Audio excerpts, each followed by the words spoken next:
Bütün dünyanı düşündürən sual: UNO'lar varmı? Və əgər varlarsa, harada yaşayırlar? UNO'larla bağlı daha ətraflı videomuzda təqdim edirik. ABŞ donanması 2004-cü ildə UNO ilə bağlı məxfi məlumatlar əldə edildiyini, bunun ifşa olunacağı halda milli təhlükəsizliyə ciddi təhdidlərin yaranacağını iddia edib.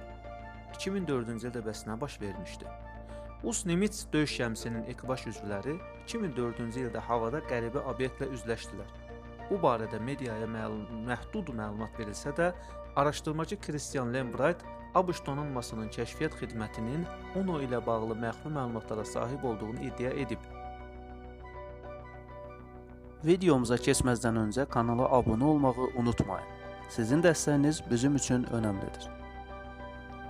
New York Times qəzeti 2017-ci ildə məlum olayla bağlı ekipaj üzvlərinin UNO'larla qarşılaşmasına dair bir dəqiqəlik video yayımlamışdı. 1991-ci ildə SSR-nin Mir kosmos stansiyasına gedən İngilis astronavt Ellen Sherman yad planetlərin mövcud olduğunu iddia etdi. Sherman yad planetlərin mövcud olduğunu, onların fərqli elementlərdən ibarət olduğunu bildirdi. Astronavta görə yad planetlərin yer kürəsinə haradan gəlməsinin sirrini çözmək çox çətindir. Həmin fərqliliklər buna mane olur. Bu varlıqların karbon və azot əsaslı olduğunu deyən Sherman, onların görünməsinin mümkün olmadığını iddia edib.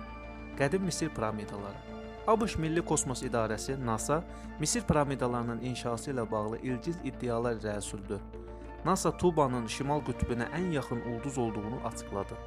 Bu ulduz haqda 4700 illik qeydlərlə var.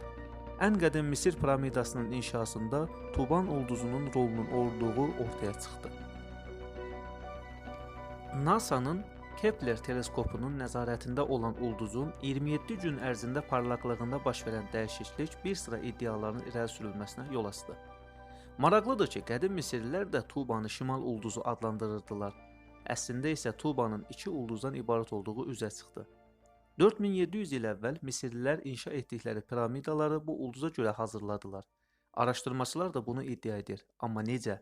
Bu naməlumdur. Antarktidadakı sirli obyekt. Bir neçə il əvvəl Antarktidada tapılan sirli obyekt haqqında hələlik açıqlama verilməyib. Böyük bir buz təbəqəsinin əriməsi ilə ortaya çıxan tikilinin nə olduğu hələlik bilinmir. Lakin bu yer kürəsinə çırpılmış bir UNO-ya oxşayır. Astronavtdan yeni iddia. Sosial şəbəkədə sualları cavablandıran Amerikalı keçmiş astronavt Michael Collins, yad planetlər varmı sualına bəli cavabını verib. O, daha fərqli bir planetdə həyat axtarmaq üçün xüsusi kosmik vasitənin Apollo 11 hazırlandığını iddia edib. Marsın böyük sirri. İddiaya görə NASA'nın Marsa göndərdiyi kosmik cihaz yad planetlərin dünyadakı yeraltı bazasına üzə çıxarıb. Marsın səthində planetin daxilinə uzanan bir keçidin olduğu da Scott Waring'in iddiasıdır. Lakin kosmik idarə yad planetlərin Marsda yaşaması haqqında ortaya çıxan iddialar cavab verməkdən imtina edir. 1984-cü ildə aydan çəkilən foto. 1984-cü ildə NASA'nın stansiyasından kosmosa göndərilən Discovery kosmik gəmisinin çəkdiyi bir fotoda UNO'nun əks olunduğu iddiası ortaya çıxdı. Scott Waring naməlum obyektin ayın çəkilən fotosunda yer aldığını bildirib. O, UNO'nun ayın yer kürəsinə baxan hissəsində dayandığını iddia edib. Yad planetli irqi. Amerikalı professor William Ramoser Marsda həşəratların tapıldığını deyib. Professora görə bu, başqa bir planetdə tapılan ilk yad planetlidir. Marsda həyat vardı və olmağa da davam edəcək. Professor Marsda tapılan həşəratların uçmaq xüsusiyyətlərinin olmasına da diqqət çəkib. Nüvə təhlükəsi.